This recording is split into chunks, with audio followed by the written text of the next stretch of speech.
La femme de Sadio Mané demande le trophée de la CAN 2023 à son mari comme cadeau de la Saint-Valentin. Va-t-il laisser son mariage se gâter vu que le Sénégal a été éliminé par la Côte d'Ivoire, ou encore va-t-il mettre la pression à la VAR pour revenir à la compétition afin de sauver son mariage? Vous aurez tout le détail dans cette vidéo. Mais avant, j'aimerais d'abord vous inviter à vous abonner et à cliquer sur la cloche de notification pour ne pas rater mes prochaines vidéos. Sadio Mané s'est marié le dimanche 7 janvier 2024 à la sublime fille Aïcha Tamba, ce qui a donné une grande énergie à Sadio Mané de bien débuter la CAN 2023, pour preuve il a amené les Lions de la Teranga de remporter leurs 3 premiers matchs. Suite à ces victoires continues, les rumeurs circulent sur la toile que la femme de Sadio Mané aurait demandé à son mari de remporter le trophée de la CAN 2023, et que cela va représenter son cadeau pour la Saint-Valentin du mois de février. On ne sait pas si cette rumeur est vraie, peut-être c'est un buzz. Mais si tel était le cas, Sadio Mané risque de ne pas satisfaire la jeune belle femme Aïcha Tamba qu'il a épousée, car le Sénégal a été éliminé à la 8e de finale par la Côte d'Ivoire. Du moins, ils peuvent revenir à la compétition grâce à la décision de la VAR due à la réaction du joueur sénégalais Crépin Diatta. Il faut noter que la Côte d'Ivoire a surpris toute l'Afrique en éliminant les Lions de la Teranga. Ce match qui a débuté en faveur des Sénégalais. Sadio Mané fait trembler la Côte d'Ivoire à 4 minutes du jeu. Oui, le Sénégal inscrit un remarquable but à la 4e minute du jeu, réduisant ainsi les chances de la Côte d'Ivoire de gagner et de se qualifier pour les quarts de finale. En effet, le Sénégal a affronté la Côte d'Ivoire en 8e de finale. Le vainqueur de la dernière Coupe d'Afrique des Nations a assumé son statut durant la phase de poule de cette nouvelle édition, remportant ses 3 matchs de poule avec le statut de super favori et la seule équipe à avoir réalisé le carton plein tenant du titre.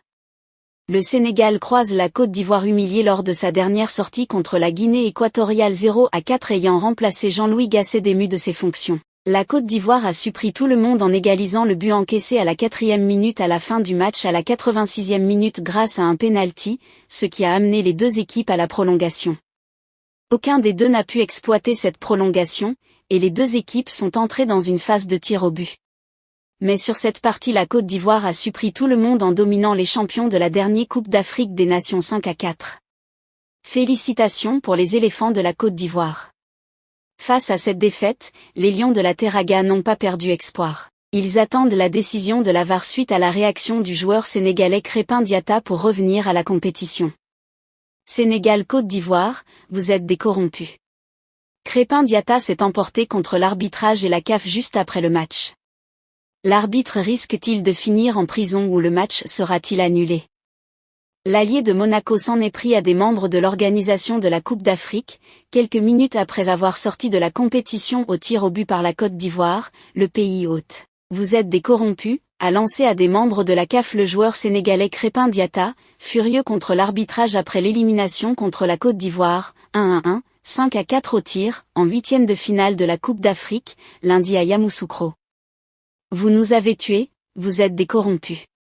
Gardez votre Coupe d'Afrique, a pesté le latéral droit de l'AS Monaco à l'adresse de membres du service média de la Confédération africaine de football, CAF, dans la zone mixte où se croisent journalistes et joueurs à l'issue des matchs. Diatta estimait qu'il y avait pénalty pour une faute d'Odilon Kosunu sur Ismaïla Sarr, 55, et reprochait à l'arbitre, le Gabonais Pierre-Guilain Atcho, de ne pas être allé consulter la vidéo.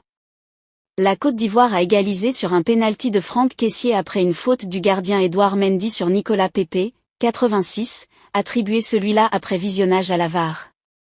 Tu vas voir la VAR pour leur donner un pénalty, un gars, Ismaïla Sarr note de la rédaction, qui prend le ballon 40 mètres et fait une chevauchée, rentre dans la surface, et tu ne veux pas aller regarder la VAR? Je suis désolé mais là c'est abusé.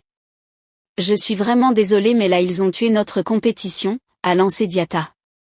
Et si cette affaire est prise au sérieux, Sadio Mané pourrait revenir à la compétition afin d'offrir ce trophée à la sublime Aïcha Tamba comme cadeau de la Saint-Valentin. Et pour la suite, on attend la réaction de la VAR. Si ça vous a plu, cliquez sur j'aime et partagez.